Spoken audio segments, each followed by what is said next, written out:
Welcome to the World of Eora, a news and lore podcast about the Pillars of Eternity games, as well as Obsidian Entertainment's upcoming release, Avowed.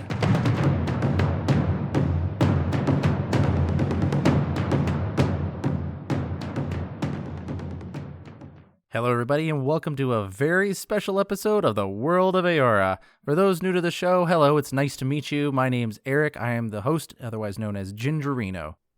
This podcast is a news and lore podcast for the Pillars of Eternity games, as well as Obsidian Entertainment's upcoming release, Avowed. And the reason we pair all those games together is because they share the same fantasy setting called Eora. And so, as we've been gearing up for the release of Avowed, we've been looking at the Pillars of Eternity games for lore and game mechanics and history within the world, so we can better understand the setting that Avowed will be taking place in. As a result, we can walk into the game with a common knowledge base and appreciate the nuance and writing that Obsidian is sure to put into the game. This is a very special episode because, well, if you didn't know, Avowed had a gameplay reveal trailer at the Xbox Games Showcase 2023, and it's been almost 3 years now since we've seen anything Avowed related, and so even just seeing Avowed exist in an official form is enough to make me excited, and I'm sure a lot of you as well. But we were able to see gameplay, and there was also an extended interview with Carrie Patel, I believe the lead director for the game, on Tuesday. As well, there were a couple of interviews with PC Gamer from developers at Obsidian Entertainment about Avowed, so there's a lot of news to cover. So for the first time in a very long time, I actually have a news segment for you guys here. So without further ado, let's jump into the very first official news segment for the podcast. If you find your trail has run cold, come to me with whatever you have. There is much I may be able to do for you. As I said, if you're new to this podcast, thank you all for joining me. I hope that you'll find this informative as you get yourself geared up for Avowed. Whether or not you're into Pillars of Eternity, I hope to help inform you on the world that we're going to be playing in. This first section that we're going to be having on the podcast today is a news section. It's going to go over all of the kind of like objective information about what's going on with Avowed, any information about the game itself, and then we'll jump into the lore afterwards. For those of you who have been with the show for a long time or have been playing Pillars of Eternity for a while, you'll be familiar with a lot of the lore that we talk about today, but I will go through the gameplay trailer and talk about all the different lore that we see in the trailer itself. But for now, let's talk about the news as it relates to Avowed. So, at the Xbox Games Showcase 2023, which was on June 11th, Avowed had a gameplay trailer. In the trailer, we see a lot of things that kind of gave it away as Pillars of Eternity related, that it was set in the world of Eora. For a lot of us, it was when we saw the blue-skinned guy known as Kai. There's a full analysis of the trailer on YouTube by a channel known as Spell and Shield that talks about a lot of those abilities and where they come from. I'll discuss some of them here on today's podcast, but if you're looking for a YouTube video, I highly suggest checking out Spell and Shield's analysis and breakdown of the trailer. But the real big piece of news that came from the gameplay trailer is the release window, which right now is titled just for 2024, so obviously that's a full 12 months of potential release window, not including any delays. That was the main piece of news from the gameplay trailer itself, which is not a lot of news-related stuff, other than the gameplay trailer existing in its own rights. And we'll be going through the trailer, looking at the lore of the things that we see there.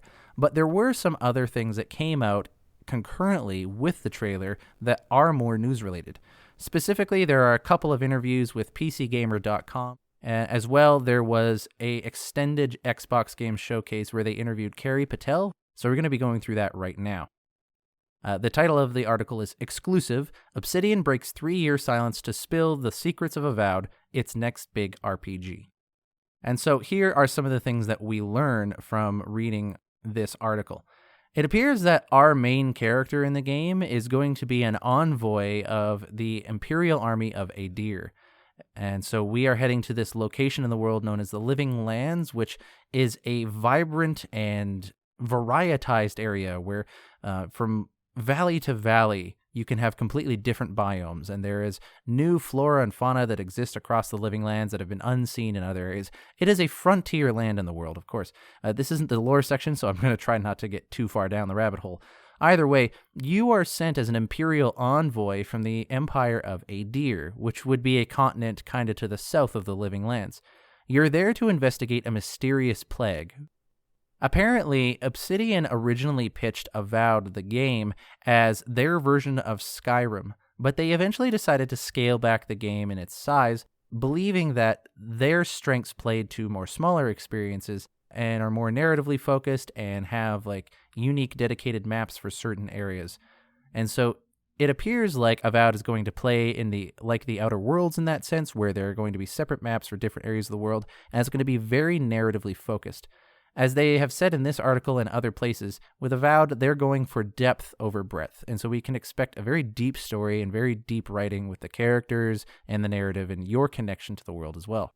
And in fact, Carrie Patel goes on to say, at least in this next part of the article here, that companions were really integral to the story and that they are actually very core to the gameplay of Avowed.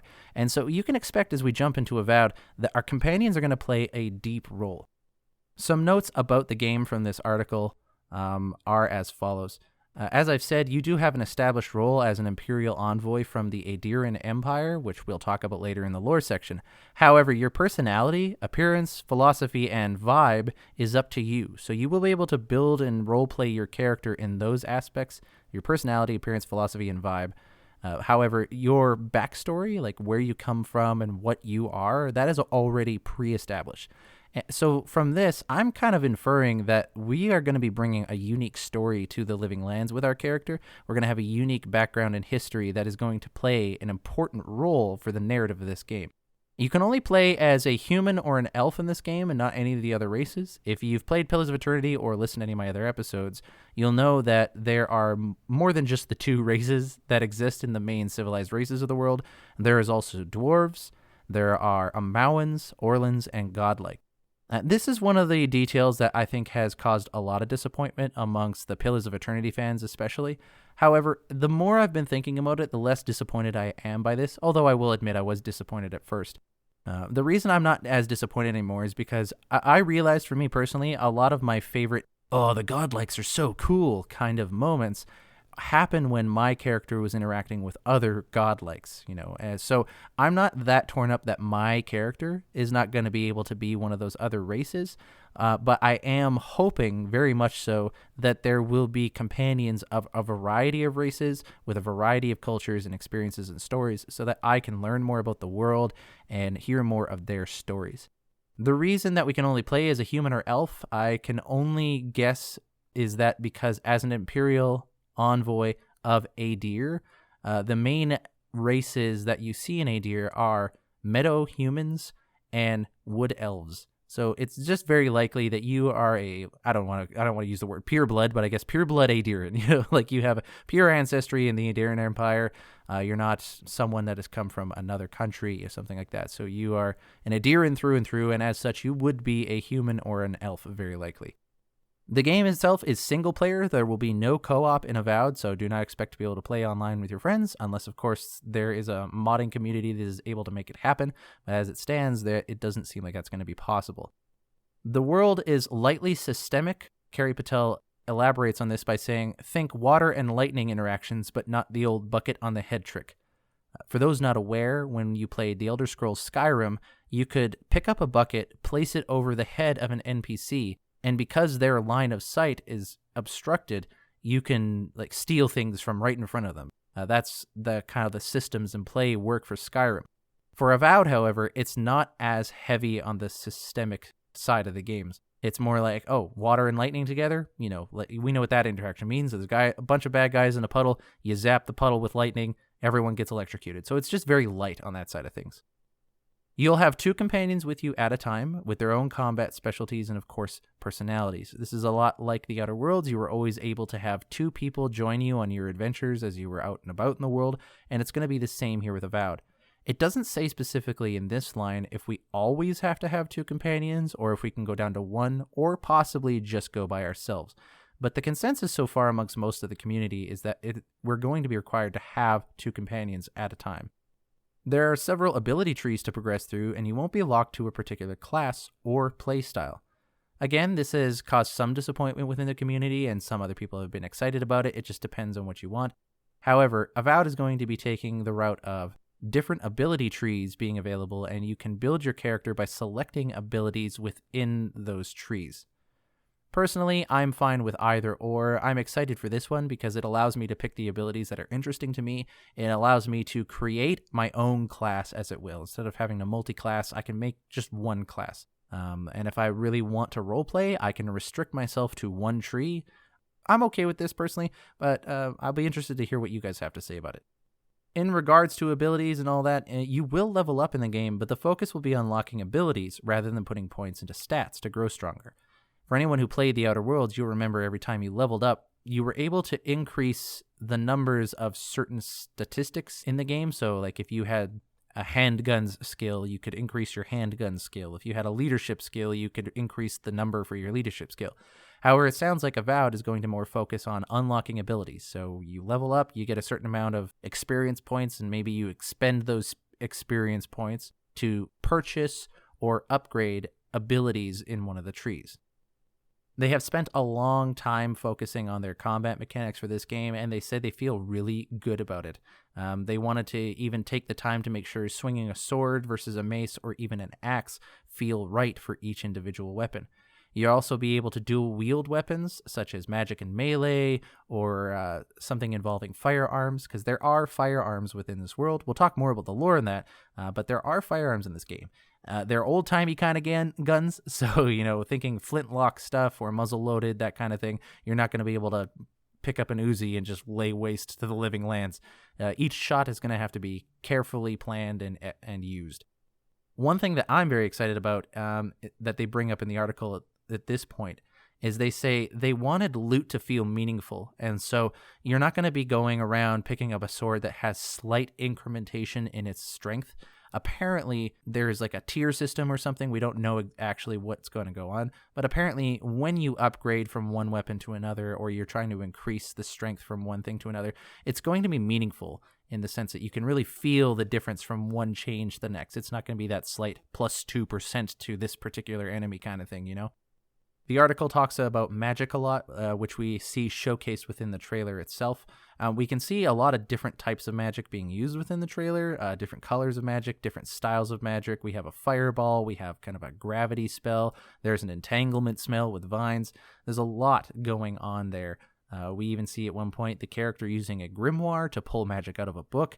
There's going to be a lot of interesting combat, and I'm excited for that because me personally, especially with my wrists having tendonitis, I'm not able to do a lot of the twitchy combat, so being able to pick a playstyle that will be able to go a lot slower and be more methodical, perhaps be able to utilize my companions a lot more, that is something that appeals to me so that I will actually be able to get through this game without having to put it on easy mode.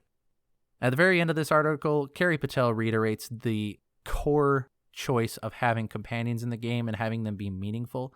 And so it seems, again, if you're going to want to get a full experience of Avowed, you should prepare yourself to have companions in the game and that they're going to be mandatory in some way, shape, or form. When asked if they could die within the game, she paused and just answered, "You will have to see." And so in 2024, we'll discover more about the game itself.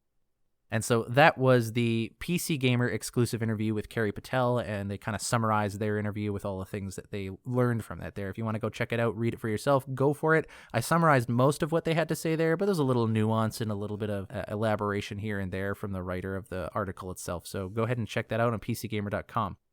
As for other news, if you were watching the Xbox Games Showcase extended on Tuesday after the main showcase, they interviewed Carrie Patel directly, and here are the key things that I took away from that interview. First and foremost, you don't need to play Pillars of Eternity to get into Avowed. So for those of you who are listening to this podcast or watching videos online trying to understand the Pillars of Eternity world so that you don't feel like you'll be overwhelmed in Avowed, you don't have to worry too much. It seems like Obsidian is focusing on allowing new players to get into the world without being lost in all of the lore. There will apparently, for those of you who are into Pillars of Eternity, however, there will be returning characters from specifically Pillars of Eternity 2 Deadfire. We don't know if it means that it is the companions from Pillars of Eternity 2 or if it is just notable NPCs, and we don't know if it's before, during, or after the Deadfire games, to be honest. As well, she mentioned that are recognizable factions. Carrie Patel goes at length talking about a man named Kai, who is the person narrating the gameplay trailer from the Xbox Games Showcase. Kai is a coastal Amauan. He is a soldier, but has a sense of humor about him. This is going to be one of the companions we have in the name. His name is Kai. I'm kind of thinking I might do a Pillars of Eternity 2 Deadfire playthrough and create a Kai-like character and see what kind of stuff comes up. We're not going to be called a Watcher in this game. If you've played Pillars of Eternity 1 or 2, or you've listened to a lot of my podcast, you might be familiar with what a Watcher is. If you're not sure, go ahead and listen to my episode on Watchers. They're a very unique and powerful type of person in this world. But our character for the Living Lands is not going to be a Watcher. I have some speculation on what our character will be or what their interactions in the game are going to be, but I won't talk about that here. I'll save that for the end of the episode. We will have a unique soul connection to the world and the Living Lands and the forces at work there. So there's something unique about our main character, the player character, that we have a soul connection to not just some of the forces at work, but the land of the Living Lands itself. And so we'll be interested to see what they mean by that. As mentioned before, there is going to be a unique soul plague in the Living Lands, and that's why you've been sent there. You are an Imperial envoy from Aedir sent to investigate this soul plague, which is kind of expressing itself in the form of fungal symptoms is how I'm going to put it. There's mushrooms growing everywhere, on people, on things, pandemonium, all that kind of stuff. And fungi, actually, interestingly enough, is not a non-trivial thing in this world. Like, fungus plays a role in Eora, and we've seen it play very unique and pivotal roles, including in some of the DLCs for Deadfire. When asked about the size of the game of Avowed, Carrie Patel said it'll be about the size of Knights of the Republic 2 or the Outer Worlds, and that there will be segregated maps. So there'll be a map from one section, and then you leave that area and go to another section. There'll be a map for that area, rather than it being a large open world, much like we would think when we play Skyrim. The size, we're not sure when she meant by size. Did she mean size as in map size? Did she mean size as in length of the gameplay? We're not exactly sure. The fact that she mentioned the map size of things, it makes me think that she must be talking about the actual in-game kilometers, if you will, is about the same size as the Outer Worlds. But who knows how densely they filled those maps, right? So it depends on how you want to play, how long it's going to take. That is the news section of the game. Wow, that was a long section. There was a lot to go over there. Thanks for listening to that. We're going to dive into the lore pretty quickly here on what we see in the reveal trailer. As you can guess, this is going to be a pretty long episode. Thanks for jumping in here with that. If you want to watch any of this stuff for yourself, you can go on YouTube and you can search up the Avowed gameplay trailer at the Xbox Showcase or the interview with Carrie Patel on the Extended Showcase. As well, the articles on PCGamer.com to read this information for yourselves, but I've summarized it here for you. With that long news section over and done with, let's jump into the reveal trailer itself and talk about what it is we're seeing and go into depth about the lore of what there is there. I'm curious. What exactly did you find there? All right, so I've gotten myself on Obsidian's YouTube page, and I'm going to watch through the gameplay trailer, and I'm going to comment on the things we see as we go through it. And I will be diving into the lore just a little bit. Like, I'm going to talk about what we see and what it has to do within the lore. I'm not going to take deep dives into every single topic. Otherwise, we'll be here all day. But I'll be going through it frame by frame and talking about what we see and what's important to the world and any speculations I might have. So let's get into it. And I am kind of presuming that you guys have seen the trailer at this point, so if you haven't seen it, I would suggest watching it, but I'll do my best to summarize what we see as if you haven't. The beginning of the gameplay trailer sees, presumably, our main character walking along the docks of a port town. Interestingly enough, in the background, we see some signs of the Aediran Empire. There is a soldier who has a blue and yellow banner across his back. As well, along the back wall, we see blue and yellow banner, or possibly graffiti, with the symbol for Aedir, which is like a mace that has a ornate crown on its top. This particular one that I'm talking about, I also see some markings on the wall. It looks like it has been tagged with some sort of graffiti by the locals. So possibly the Aediran Empire, it's not, people aren't happy that they're here. Who knows? As well, in the background, for like half of a frame, we see a humanoid person who has bright blue skin. This likely means that they are an Amauan. So to stop here and kind of talk about everything I've just mentioned, Aedir is one of the older empires in the world. So if you haven't played Pillars of Eternity yet, I'll try to explain to the best of my ability what's going on here.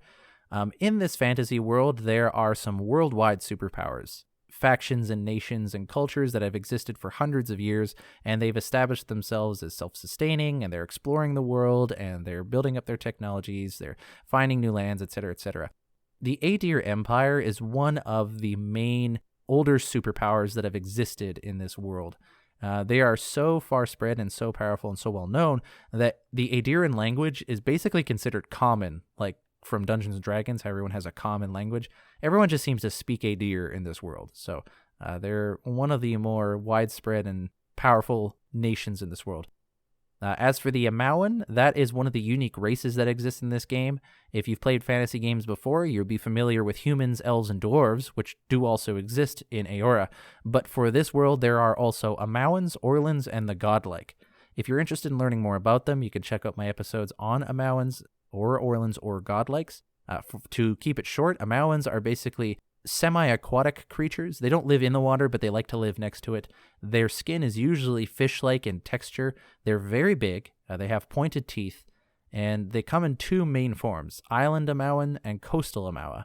And usually, depending on the Amawan you're seeing, will determine which nation they are from. This bright blue-skinned individual is likely from the nation of Rawatai, which is another older superpower in the world of Eora, much like Aedir is. They come from a different area of the world, but I'll talk about them later. For now, let's move on with the gameplay trailer. At one point in the trailer, we see a number of people draw their weapons as our main characters walking down the boardwalk, and they look like they're about to attack our player. Now, before I talk about these individuals on their own, I do want to point out a couple of frames in the background of things we see.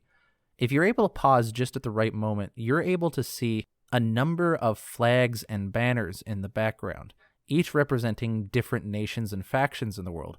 And it's very interesting to see these nations here because it makes me ask the question, why are they all here in the Living Lands at the same time and in this one location?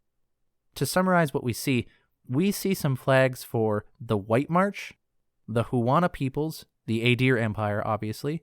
We also see the Valian Trading Company, the Rawatayan Empire, and what looks to be a banner for a nation known as Rayed Saris. And lastly, there is one banner that I don't recognize the symbology for. Now, obviously, I don't have time to go into each one of these on a deep level, so I'll just give a quick overview. The White March is a mountain range area within the Dyrwood. So to explain what that is, I've already told you about the Aedir Kingdom.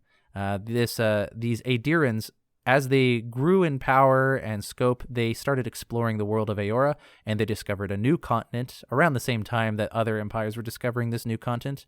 And this continent they called the Eastern Reach, very likely because it was far to the east from their own home country. On this continent, they formed a colony called Dyrwood, and a mountain range to the north and east of the Dyrwood is a mountain range called the White March. And there was primarily a set of mountain dwarves that settled here in an area known as Durgan's Battery, but it became an area of its own rights. It's not a nation on its own, but it became kind of its own established area, referred to as the White March, and we see a banner for those people here. The Dyrwood was not the only colony established by the Aedir Empire. There was another colony established by them called Rayed Saris, and we see a flag for them here as well. It's interesting seeing Rayed Saris here, given their history within the world. If you've played Pillars of Eternity 1, Rayed Saris plays a very important role in the recent history of that game, because Rayed Saris started a religious war against the Dyrwood, which is the colony that I mentioned earlier from the Aedir Empire, and is also the main setting for Pillars of Eternity 1. So it's interesting seeing that banner here, and it makes me wonder, what is their role in the Living Lands, and why are they here? Next up, we have the banner for the Huana peoples, which are the tribes people in the Deadfire Archipelago, which is the main setting for the second Pillars of Eternity games. It is this frontier area of the world. It's not largely explored. It's not largely settled in by the main superpowers of the world, but it is there. And there are people who already live in that archipelago of islands. And those tribes are referred to as the Huana tribes. Now, my understanding of the geography of the world is that the Huana peoples in the Deadfire Archipelago are pretty much on the other side of the planet. And so why they have traveled all this way to be here in the Living Lands where this game Avowed is taking place, I can only guess. But there must be a significant reason for at least someone from that nation to make such a trip this far. As well, I mentioned we see a flag for an empire known as Rawatai. Rawatai is the homeland where most coastal Amawa come from. We don't know a lot about Rauatai except that it is plagued by very powerful storms, and it makes living there very difficult. As a result, the people there are very hardy, and they're able to survive most things. But in order to be able to feed their people and get resources to survive the area as they grow as an empire, they have had to go out into the world and explore, find other sources of resources, and bring them back to be able to sustain their people. As a result, the Rauatai actually have the strongest naval force in the world. And so it's not a surprise that we would see them over here. And then we have the Valian Trading Company, which is essentially a mercantile company that was set up by another country called the Valian Republics, which in of itself was actually a colony set up by Grand Valia. Grand Valia is like Aedir and Rauatai in that it is one of the older superpowers in the world. It's been here for hundreds of years, but that society has recently undergone collapse and is no longer there. The Valian Republics, as a result, are kind of the new Valians in town, and they are a confederation of city-states just south of the Deerwood, which is, again, where the first Pillars of Eternity game is played, and the first colony I mentioned from the Aedir Empire. So these Valian Republics created a mercantile company called the Valian Trading Company, and that company's existence is solely to make the republics rich. They go out into the world, they engage in business ventures, they get riches, they bring it back to the main country, and they make them more powerful. Their main goal is to basically become the economic superpower of the world. The last banner that I want to mention here, I don't recognize. So if anyone does recognize this, you can pause it around the 41-second mark. It's on the left side, and it looks like there is 3 crescent moons on their side. And so we have the thick part of the moon pointing upwards and the emptier side of the moon pointing downwards. And there appears to be an inverted V, like a stripe, across the banner. I don't know what this one is. It is reminiscent of Aethasian iconography, like the crescent moons are oriented to each other like a triangle that we've seen in Aethasian flags, but instead of moons, it would be stars. So I'm not 100% sure what this one is. I'm not going to replay all of Pillars of Eternity 1 and 2 just to find it. I did try to search through my game files and screenshots and other people's as well to see this, but I'm not 100% sure what this flag is. So if anyone does know, hit me up, worldoфeora@gmail.com. The last thing I'll mention on this frame that I'm currently paused on is that on one of the people in the foreground now, if you look at the plate armor, we see the same iconography from the reveal trailer 3 years ago on this person's plate armor as is on the banner against the castle from that reveal trailer. It is a sword, hilt up with the blade pointing down, going through what looks to be like a crown. And interestingly enough, that crown is the symbol of one of the gods of the world, Boudica. We don't know what this symbol all stands for. My guess is that it is some form of a militaristic arm of the Aedir Empire, because the Aedir Empire tend to worship the goddess Boudica. And so it seems that the Boudican symbol is here and the sword is here, so it makes me think that either this is a paladin order dedicated to the god, or that this is some form of a military arm within the government of Aedir itself. But if that part was true, I wonder why they are about to attack you, an Imperial envoy from Aedir. Pretty shortly thereafter, we are introduced to our companion, Kai. He is the person who does the narration from this. He is very clearly a coastal Amawa, so he's very likely from the Rauataian Empire. We learned from Kari Patel in other places that he is a mercenary or a soldier, and that he has a history in that. As well, he'll kind of bring a lot of humor to your party as well. You can tell he's an Amawan based on the tone of his skin. As well, if you look closely, you'll see kind of a second lighter or darker, depending what you're looking at, a second tone of blue skin interweaved in a unique pattern. The skin itself, if you look at it, kind of has some fish-like scales to it along his torso and under his arms. That's also pretty typical of Amawans, as they do have an affinity towards the water. His ears are pointed at the ends, and he does have a very small fin that you can notice at one angle. The teeth are sharpened, and we can't really see it, but presumably he would have webbed toes and hands. And so this is an Amawan. They're usually very big, and they're very strong people. He is wearing a necklace that has a whale on it. I don't know if this is representative of a faction or a tribe, or if this is just a personal trinket of his. In the narration, he says that we were sent here to the living lands by an emperor who couldn't be bothered to do it himself. This confirms that we are actually, in fact, playing in the living lands, and as well that we're an imperial envoy. In the frames where he is making that narration, we see a lot of very colorful flora amongst a set of ruins dotted throughout the landscape. The interesting thing here is that I don't think that these ruins are in Gwithin, which are an ancient civilization we learn about from Pillars of Eternity 1 and 2. And so rather than thinking that this is related to Pillars 1 or 2 with the Engwithin civilization from the far distant past, I think that these ruins are reminiscent of a culture that was unique to the living lands, which will play into some speculation I'll talk about later. I also noticed a lot through this trailer that these bright and colorful fungi, if you will, are appearing a lot around the ruins, and so I think that this soul corruption, which we'll learn later in the trailer, is connected in some way, shape, or form to these ruins, and therefore the culture that precedes them. At one point in the trailer, we see a door being pushed open, and it looks like we're in a laboratory of sorts, and this is very familiar and recognizable to people who have played Pillars of Eternity 1 or 2. This is an animancy laboratory. So in the world of Eora, there is a soul. Everyone has a soul. You have a soul. I have a soul. It's not a contested argument. It is a fact in the world of Eora. And since a soul is a real thing, that means it is concrete in the sense that it exists. It's made of some tangible substance in a way. And the soul is made up of a substance known as essence. Essence isn't a material substance like you or I are made of with our bodies. It's more of an ethereal substance, if you will. But it is made of something. As a result, a scientific field known as animancy has sprung up in this world of Eora as a long-standing scientific and academic field of study. And so studying the stuff that souls are made of, this essence, is the science of animancy to both see what essence's properties are, and they manipulate them in experiments. They use this to peer into the past lives of people because this world operates on a cycle of reincarnation where a soul will leave one body and then enter another one later in the history of the world.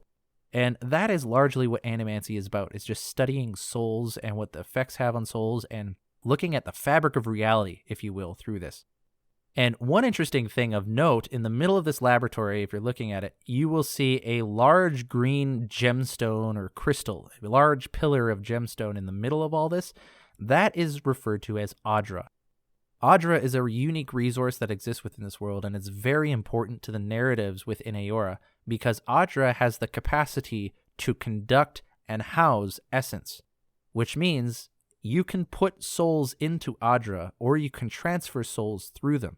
And so animancers use Adra in their experimentations with essence and the soul to be able to reach the conclusions they're trying to reach. They form hypotheses and whatnot like a science and experiment on things to see what kind of things they can learn. And Adra is very important to their scientific processes. One interesting thing of note, I do think that this particular animancy lab is being run by a set of Valians. The reason I say that is because some of the equipment here looks unreasonably ornate. I'm looking at a couple of lanterns with gold filigree on them. As well, the skin tone on some of the people on the left side is a little bit darker, which indicates that they're probably ocean folk. And ocean folk are usually humans that exist within the Valian republics or the Valian Trading Company. And so my guess is that these are Valians operating this animancy laboratory. What that has to do with Avowed, I don't know. But it might mean that if you're going to get involved with animancy, which we very likely will, we'll be interacting with the Valian Republics or the Valian Trading Company faction within the gameplay of Avowed. All right, I got to take a quick break because I am losing my voice, as some of you might be able to tell. And we will return after this break to discuss the rest of the trailer and the lore we see within. A traveling noble offered his friendship to me as we crossed paths on the road. I blew my nose into his silken shirt sleeves, apologized, then vomited on his wife's gown when she expressed forgiveness. And I'm back. I just had to quickly get a glass of water and eat some food to replenish the energy. Let's continue on, shall we? In this next frame, we see our main character face off against what appears to be an ogre. I can kind of see some influence of the corruption on them, but I'm not 100% sure based off what I'm seeing. So it seems that there are going to be some returning creatures. The ogres do exist from Pillars of Eternity 1 and 2. They are big. They usually carry giant clubs like this. And so I expect that they're going to be a formidable enemy. But the more interesting thing about this next scene is the dual-wielding flintlock pistols. All right, now at this point, I do want to stop and say that around the time of Pillars of Eternity 1 and 2, which is also apparently around the time when Avowed is going to be set, that it's roughly equivalent to Earth's technological history of the Renaissance era. So the technology level at that point in our own Earth history is roughly the technological level that Pillars of Eternity and Avowed are at. Now, you do see, of course, in this the introduction of firearms as well, gunpowder-based firearms, and so that is one little change from that. The pistols and firearms in this game, though, are not going to be very powerful. Like, you're not going to have any semi-automatic stuff. It is going to be old-timey guns, muzzle-loaded, flintlock, and I imagine that you're going to have to build your character up to become very good with them.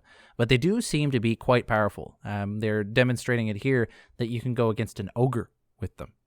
There also seems to be some sort of magic coming into that. Like, it almost looks like the pistols are powering up, so I don't know if that's just for flair or if there is some sort of ability that this character is using in relation to the firearms themselves.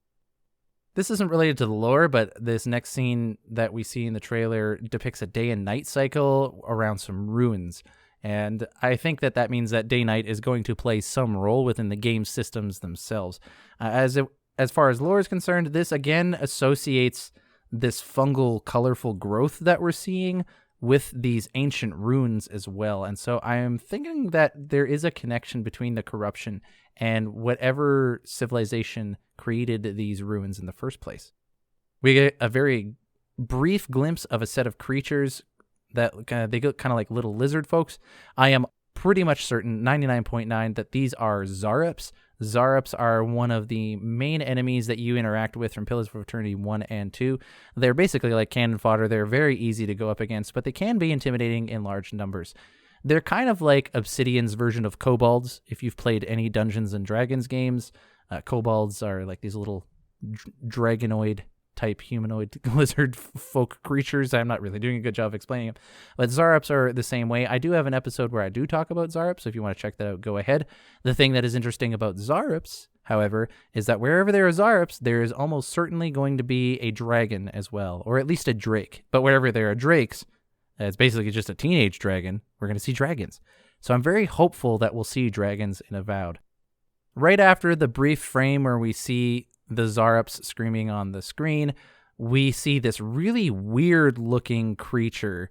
It looks like it's dead. It kind of looks like an automaton, but if you look closely, you can also see kind of like some undead type skin underneath it, so it might just be armor. This creature with this, it almost looks like it has 3 horns sticking out of it, but it looks kind of mechanical, and the shoulder blades look like they have teeth sticking into their body. It's very odd, and we don't know what it is based on looking at it. My best guess, however, is that this is a now dead creature that is known as a mage folk. So that's my best guess of what this is. A mage folk is a unique type of creature that exists in the world of Eora. They are not a creature that it comes out of nature through evolution. They are a specifically created being for a specific purpose related to the god who made them. So they are divinely created for a divine purpose. They have a unique existence in this world. I've done an episode on them as well, if you're interested in hearing that. And my best guess is that this is probably a mage folk. My next best guess is that this is some form of an automaton that was created by the people who made the ruins that you see in this world, and so they might be an enemy. They might be something that come to life. Who knows? But my first guess would be mage folk. It's at this point in the trailer that we hear the narration about the plague, and we now see a bear and then a decrepit humanoid covered in fungal growths. And so there seems to be an association with this soul corruptive plague with fungal growth. And again, fungal growth is not unimportant in the world of Eora. If you've played Pillars of Eternity 2 Deadfire, the Forgotten Sanctum DLCs, you've seen fungus take a significant role to the point where you can even like interact with one of the mushrooms like it's sentient. And so fungus can be anywhere from just mundane to actually semi-sentient, or even just fully sentient. Who knows? It's not unusual to see soul maladies, that is, infections of essence, express itself in physiological or external forms. And so seeing these mushrooms as the result of an infection within the soul is not unheard of. It's not out of the scope of possibilities. Why specifically mushrooms? I don't know. And I guess hopefully we'll find out when we play Avowed. It could just be it looks like corruption. So maybe that's just what they went for. It's at this point in the trailer we start to see a lot of the combat and the abilities on display. And this is what's going to lead me to a lot of the game system speculation that I'm probably going to do for the next episode. But we see, for example, our character kicking one of the enemies that he's fighting, and then they fly off the cliff. We see blood spurting out from a weapon being pulled out of them. We see shield bashing. There's going to be more that we see throughout this trailer, and I'll point out the ones I see. But if you want to know a little bit more about the spells that you see in this trailer, I, again, highly suggest you watch Spell and Shield's breakdown of this trailer. He actually names the specific spells that you see in the game, like Pull of Eora, for example. And it's cool to see those specific spells returning in the game, and I think it also implies a little bit of how the ability trees might work, but I'll leave that for a speculation episode. We've got large spiders and caverns. That's cool to see. Nothing lore related. I just like that. But our character is casting a spell at this point in the trailer using a grimoire, which is how wizards cast spells in Pillars of Eternity. They basically kind of trap essence into a book, and then they extract the essence in the form of a spell and cast it out into the world. And that's how wizards typically cast spells. And it seems like our character, at least in this instance, is doing the same thing. He has a book with runic symbols drawn inside of it. He's extracting purple magic, if you will, out of the book and then casting it in the form of a fireball. One interesting point, though, at this point in the trailer, when we're looking at all of these different abilities being used against enemies, one of the enemies we see is wearing a Diran armor and robes. And I really am wondering why it is that we're getting in fights with Aedirans, considering we're supposed to be coming from the Aediran Empire in the first place. We're seeing evidence of the undead here in the Living Lands, and the thing about undead in the world of Eora is that they do not just pop up out of nowhere for no good reason. They exist usually because somebody was messing around with animancy, or somebody was playing around with souls in some way, shape, or form, and undead things like skeletons happen as a result. So the fact that we see undead running around here is not an accident. It's not just something that happens as a byproduct of this world being fantasy-based.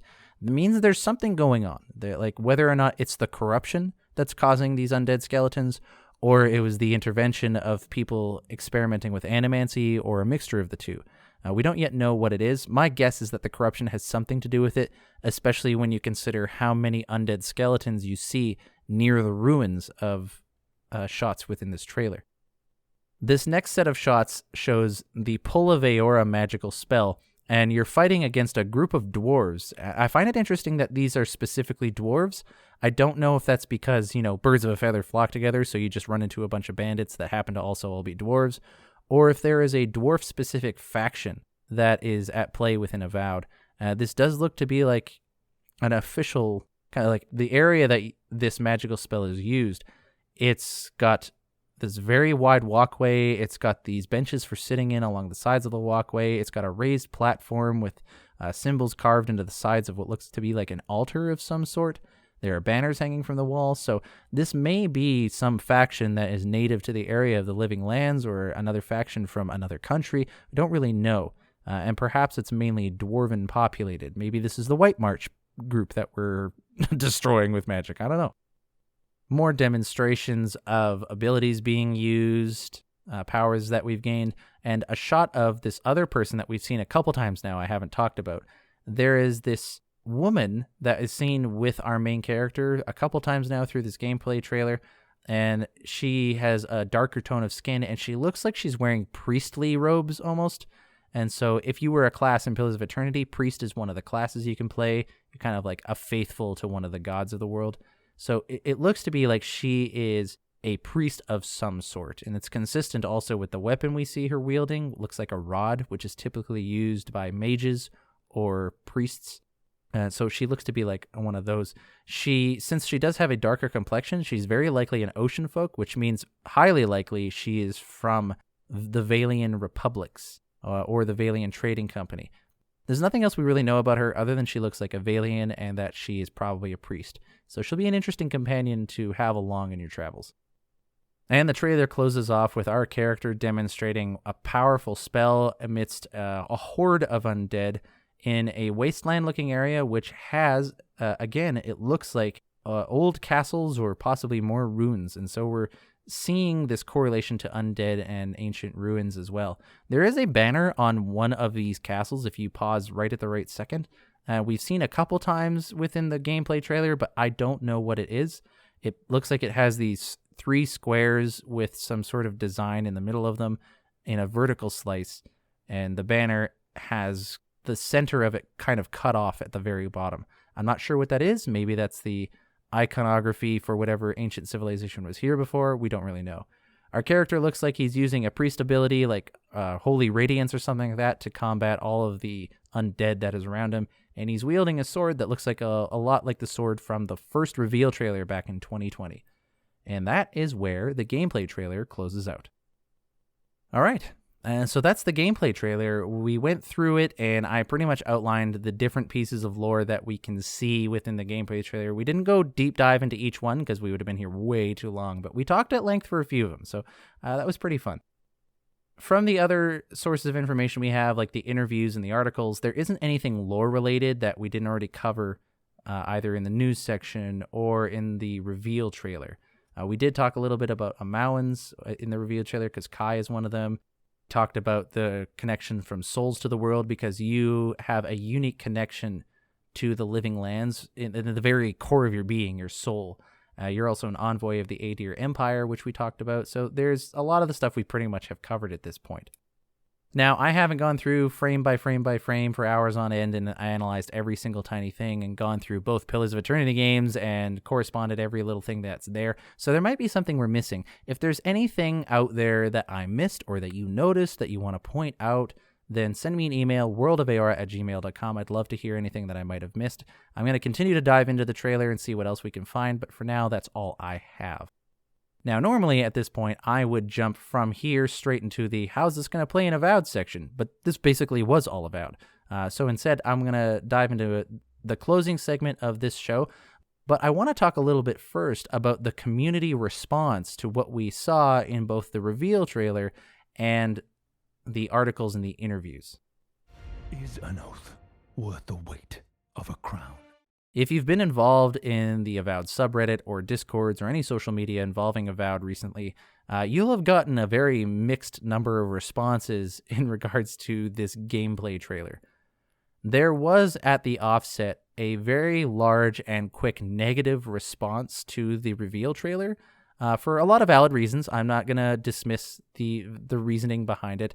Even though I don't technically share the sentiments that they share, I do understand where people are coming from, and I want to acknowledge that first and foremost. There was a backlash from a large portion of the community over a number of different things, one of which being the aesthetics, another one being the tone, and a third being the graphical content that we see in the trailer. And then there was some concerns about the scope of the game, the size of the game not being open world design or allowing you to have multiple options for character creation or class selection. There was a variety of criticisms or concerns or disappointments that were being waylaid by people within the community. Now, again, I do want to point out, I don't share the same sentiments on a lot of this stuff, but I am not therefore saying that these disappointments are invalid. And that is one thing that has, I think, kind of been a disappointment for myself, is seeing people turn on each other within these communities. Because I think it's important that we remember that both sides of the emotional response to this kind of thing is valid. It is okay that people out there watched this trailer and saw parts of the trailer that made them feel disappointed because it meant that their expectations were not being met. And it is okay to feel that disappointment. That's an emotional response. People are being honest about it. People are giving honest criticisms about that and how it is a concern for how the game might run or its success or how they might interact with it. And that is okay that it exists. I think as a community of people, we need to learn to allow both positive and negative emotions and responses to exist in the same space and give each other that empathy and respect. There has definitely been a level of toxicity in some of them. There have been people who have insulted others for not sharing the same views. There have been others who have not just criticized Obsidian Entertainment for what they're doing with Avowed, but I straight up just insulted them, I think, in certain instances. It is not very common. I find that most of the responses are actually pretty well reasoned.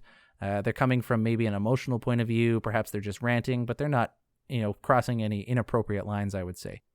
There has also been a backlash to the backlash. A large group of people in these communities have been responding to the negative reception of the trailer with their own negative responses to that, saying that, like, these aren't big deals. They're not issues that you should be getting this upset about. Like, we need to calm down. Like, let's be happy about it.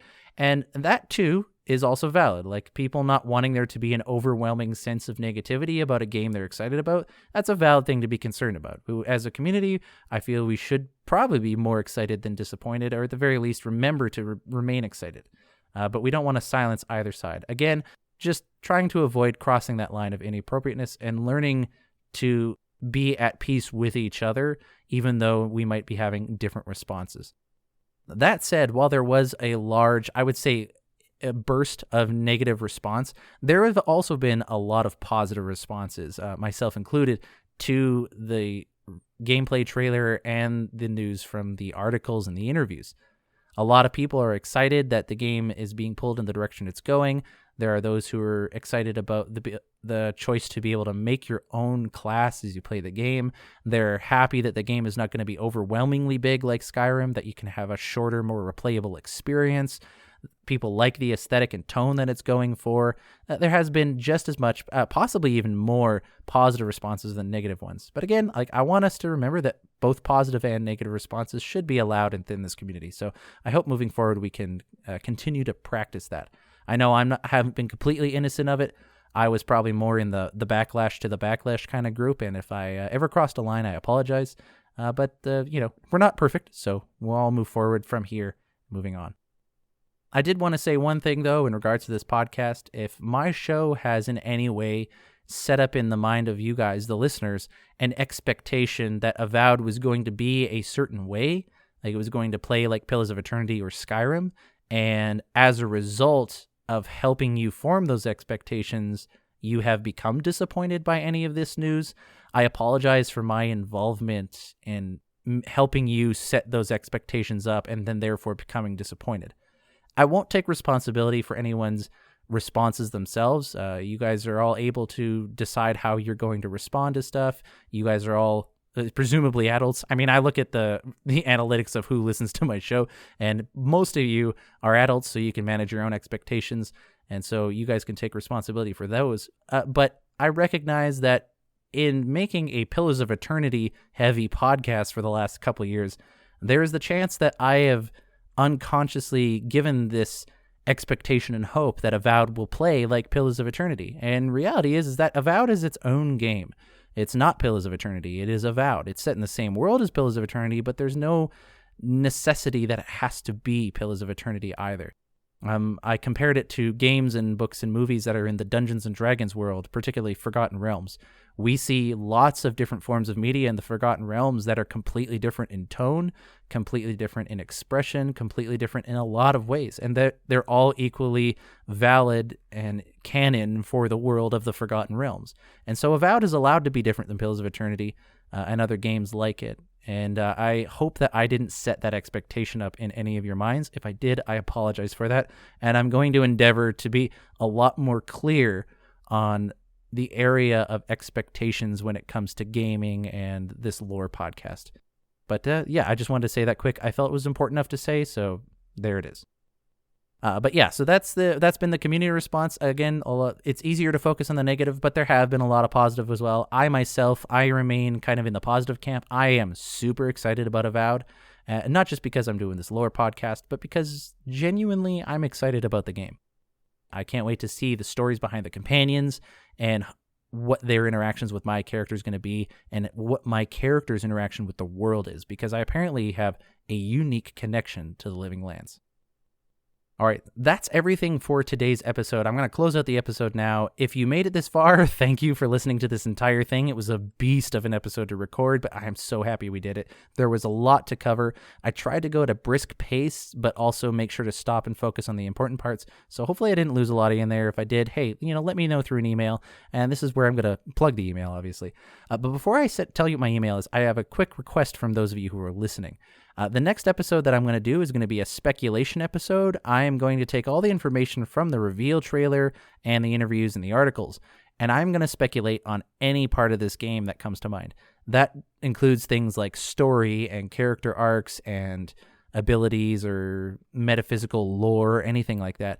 But it also includes things like how the game itself will work, the actual game systems and mechanics and leveling up and upgrades and looting stuff, anything that comes to mind.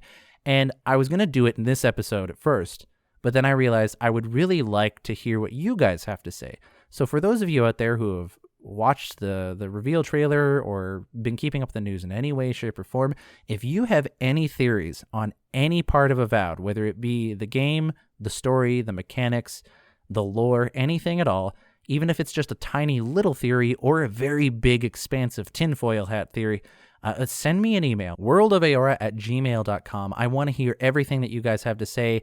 Just let yourselves go unhinged to send me whatever you got. I do have the intention on giving any of these theories out on the show on my next episode. So if there's any theories that you want to tell me but you don't want it to be told on the show, just make sure you let me know. As well, if you don't want me to say your actual name on the podcast, let me know a name that you would like to go by. Otherwise, I'll just go with whatever your name is in the email. I will, of course, give everyone credit for the theories that they come up with, so I won't take your guys' theories and your credit for it, I promise. But yeah, send me your guys' theories, send me the ideas you got, where you think things are going to go. I really can't wait to hear what people have got. I've already heard a few on Reddit and on Discords. It's going to be a fun time. So worldofaora@gmail.com. As well, if you want to follow me on Twitter, hit me up on there. You can follow me at World of Eora. That's where I am there. I mostly just update on the show, but we'll see if anything else changes as we move forward. I am considering jumping into Pillars of Eternity 2 Deadfire to do a Critical Path Let's Play of that. For those who are interested in seeing the Deadfire setting but don't want to play the game itself, it'll be kind of like my last series on Pillars of Eternity 1, but I'm going to change it up and be a bit more casual and not so structured. I'm just going to play the game to have fun and let you guys join me at my pace, but we'll see. I have other games I'm playing right now and not a lot of time because I'm a dad and full-time job doing a podcast, other things, so we'll see. It's just kind of in the works.